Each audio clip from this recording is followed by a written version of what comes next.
முதல் பாடத்துல மேற்சிந்தனை கணக்குகள்ல 13, 14, 15 கணக்கு. 13 வாசிங்க சாமி.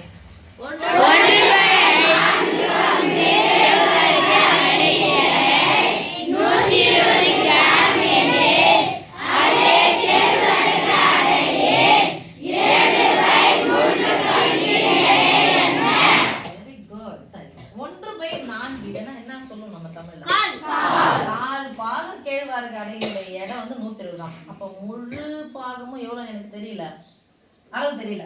இப்போ ஒரு அடை வந்து இப்படிதான் இருக்கும். என்ன சொல்றீங்க? ரொட்டி. கேழ்வரகு அடை. ஓகேவா? இந்த கேழ்வரகு கால் பாகம், 4ஆ பிரிச்சாதானே கால் பாகம். இதனுடைய எடையை மட்டும் எவ்வளவுன்னு சொல்லிட்டாங்க, 120. அப்ப இது எவ்வளவு இருக்கும்? முழு பாகம் சேர்த்தா எவ்வளவு வரும் சொல்லுங்க. 100, 200, 300, 400, 20, 40, 60, 80. அப்ப அந்த முழு கேழ்வரகு அடையினுடைய எடை எவ்வளவு சாமி? 480. இப்போ 480 கிராம் எடையில் 2/3 இல்லன்னு வந்தா என்ன குறிப்போம்னா பெருக்கல் பெருக்கலாம்.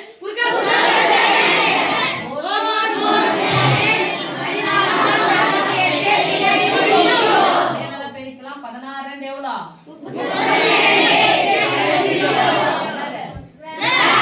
ஓகே, அடுத்த கணக்கு படிமா.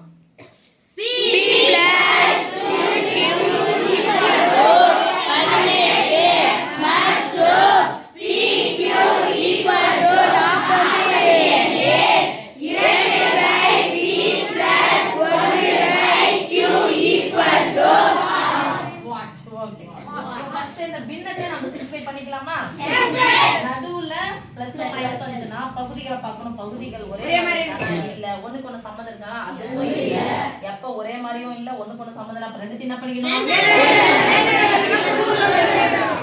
பெருக்கி ஃபர்ஸ்ட் கீழ போடுங்க. p * q 2 * q 4p முன்னாடி குறிலனா அர்த்தம் plus 2q plus p plus p plus 2q. அப்ப இதுக்கு பதிலா நம்ம என்ன பண்ணலாம்? 18. p * q க்கு பதிலா 40. 8 0 முடிஞ்சா எத்தனை வாய்ப்பாடு? 2 வாய்ப்பாடு. பாதியா பிரிங்க. எத்தனை? 9.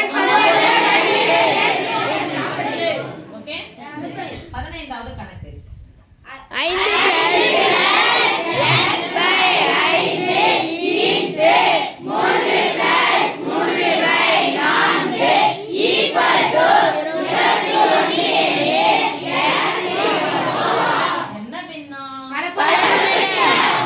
தவறு. இது பேர் இன்ட். நீங்க முடிவு பண்ணீங்கன்னா இது என்ன பண்ணி விட்டுறீங்க?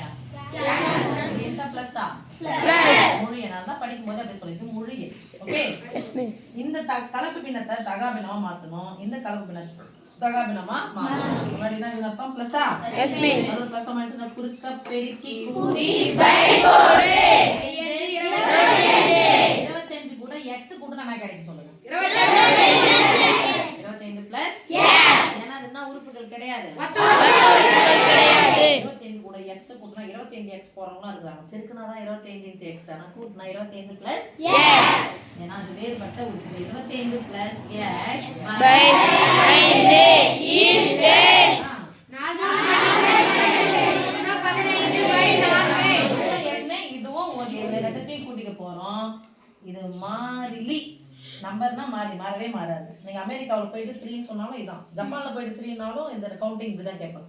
ஆனா எக்ஸ்ன்றதுக்கு மதிப்பு எனக்கு தெரியாது. அதான் வேறுபட்ட உறுப்புகள் என்ன பண்ண முடியாது, கூட்டவோ கழிக்கவோ முடியாது. 3 12 12 கூட 3 சேர்த்தா 15 பெருக்கல்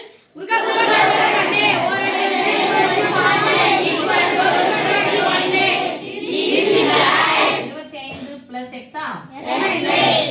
நடுவுல என்ன குறி இருக்கு? பெருக்கல் தானே? பெருக்கல். இது தேவையானது x m செட் சம்பந்தப்பட்டவங்க ஒண்ணு வச்சுக்கிறேன். தேவையில்லாத பின்னாடிக்கிறவங்களோ முன்னாடிக்கிறவங்களோ தூக்கி போயிடலாம் அந்த பக்கம். அப்ப ஃபர்ஸ்ட் இந்த வகுத்தலா இருக்கிற 4 அந்த பக்கம் போனா பெருக்கலா இருக்கிற 3 அந்த பக்கம் வந்துச்சுனா வகுத்தலா மண்ண கேன்சல் பண்ணா தானே அர்த்தம். 1 3 3 7 பெருங்க 7 28. இப்ப இயற்கணித வடிவத்துல நான் சொல்றேன், ஒரு வர்ணனை முறையில சொல்லணும், விபரித்தல் முறையில சொல்லணும்னா இவ்வளோ பெரிய கணக்கா கொடுத்தா இவ்வளவு சின்னதா எழுதலாம். எப்படி சொல்லுவீங்க? இந்த கணக்கை எப்படி எழுதுவீங்க? கணக்கை எப்படி படிக்கணும்னு சொன்னேன். இப்ப கணக்கா இது எழுதுறது தமிழ்ல எப்படி படிக்கணும் இந்த கணக்கை? 25 உடன் எந்த எண்ணை கூட்டினால் 28 கிடைக்கும். அவ்வளவுதான் சாமி. ஒரு கணக்கு எவ்வளவு பெரிய கணக்கு கொடுத்தாலும் இப்படி எழுத தெரியணும், இப்படி கொடுத்தாலும் அதை என்ன பண்ண தெரியும், நமக்கு விவரிச்சு எழுத தெரியும்.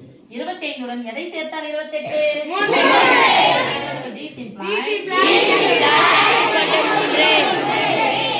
தெரியல மிஸ் அப்படின்னா எனக்கு x உடைய மதிப்பு சேர்த்தா வேணா பிளஸ் x எங்கே வச்சுக்கலாம். இதுக்கு முன்னாடி புரியல அதுன்னு அர்த்தம் மைனஸ் 25 கழிச்சா